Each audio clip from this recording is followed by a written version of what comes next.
नमस्ते दोस्तों। क्या हो अगर मैं आपसे कहूं कि भारत ने अपने एक पड़ोसी देश के बदलते मिजाज का इलाज करने के लिए कोई मिसाइल या टैंक नहीं, बल्कि 4 नए सुपर हाईवे तैयार कर दिए हैं। जी हां, हम बात कर रहे हैं बांग्लादेश की। वही बांग्लादेश जिसे 1971 में भारत ने अपनी सेना की कुर्बानी देकर दुनिया के नक्शे पर एक पहचान दी।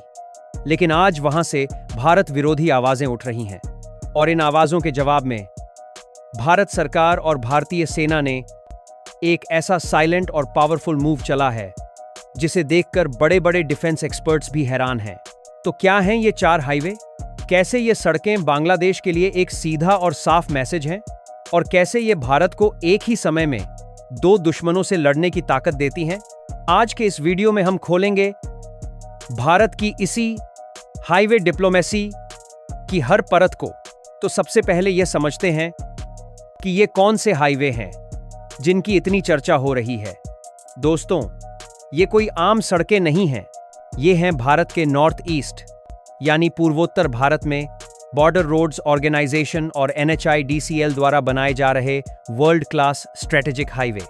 चलिए अब इन चारों साइलेंट स्ट्रेटेजिक वेपन्स को एक एक करके डिकोड करते हैं और समझते हैं कि ये जमीन पर कैसे काम करते हैं। और मैं आपको यकीन दिलाता हूं, जब आप इनकी एक एक परत को समझेंगे तो आप भारतीय सेना और हमारे इंजीनियर्स की दूरदृष्टि को सलाम करेंगे।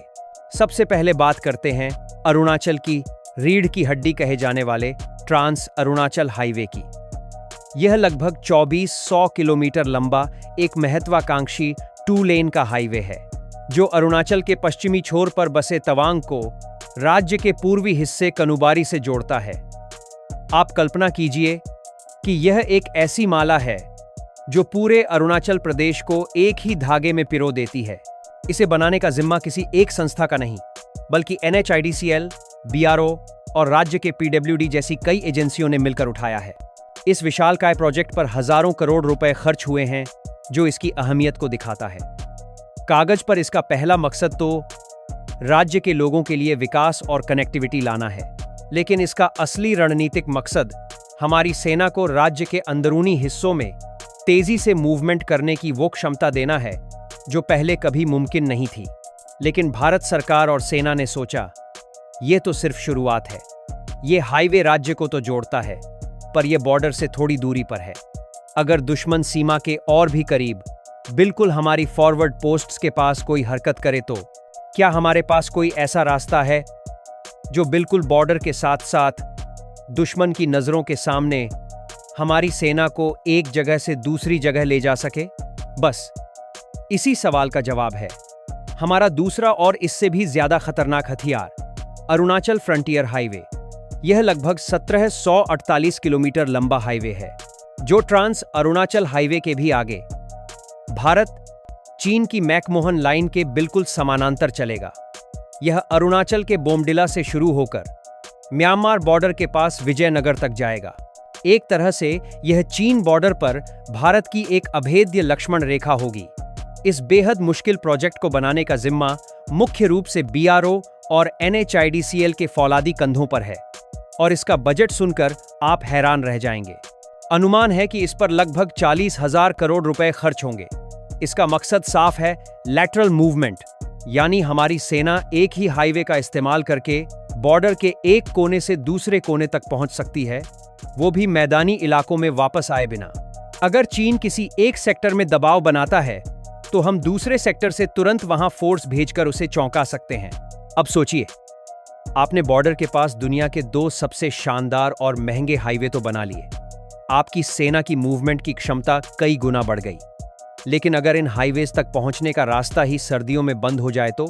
अगर 6 महीने तक भारी बर्फबारी आपकी पूरी तैयारी पर पानी फेर दे, तो इन हजारों करोड़ के हाईवे का क्या फायदा? बस इसी अगर मगर को खत्म करने के लिए भारतीय सेना के इंजीनियरिंग के जादूगर बॉर्डर रोड्स ऑर्गेनाइजेशन ने रचे 2 चमत्कार, सेला टनल और नेचिपू टनल।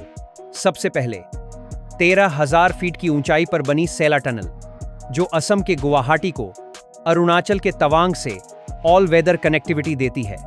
लगभग 700 करोड़ रुपए की लागत से बनी यह टनल खतरनाक सैला पास को बायपास करती है और सेना का सफर कम से कम 1 से 1.5 घंटा कम कर देती है। इसके साथ ही है नेचिपू टनल, जो 5,700 फीट की ऊंचाई पर बनी एक डी आकार की टनल है, जिस पर 550 करोड़ रुपए से ज्यादा का खर्च आया है। यह भी हर मौसम में कनेक्टिविटी देते हुए घने कोहरे और खराब मौसम वाले रास्ते को बायपास करती है। असल में ये दोनों टनल्स उन 2 बड़े हाईवेज की चाबियां हैं। ये सुनिश्चित करती हैं कि भारतीय सेना साल के 365 दिन 24 घंटे बिना रुके अपनी पूरी ताकत के साथ तवांग और आगे बॉर्डर तक पहुंच सके। लेकिन दोस्तों, असली खेल और भारत की सबसे बड़ी चिंता तो अब सामने आती है। नॉर्थ ईस्ट की इन सभी तैयारियों की, इन हजारों किलोमीटर के हाईवे और टनल्स की एक सबसे कमजोर कड़ी है। जाने की हाईवे की क्यारा है एक 22 किलोमीटर का छोटा सा रास्ता, जिसे हम चिकन नेक या सिलीगुड़ी कॉरिडोर कहते हैं। अगर चीन और बांग्लादेश की मिलीभगत से इस रास्ते को काट दिया गया तो हमारा पूरा नॉर्थ ईस्ट, हमारी सेना, हमारे ये सारे हाईवे, सब कुछ भारत से अलग थलग पड़ जाएगा। तो क्या भारत ने इस सबसे बड़ी चिंता का कोई तोड़ निकाला है? इसका जवाब है हाँ, और वो जवाब जमीन पर नहीं, समंदर और एक दूसरे देश में छिपा है।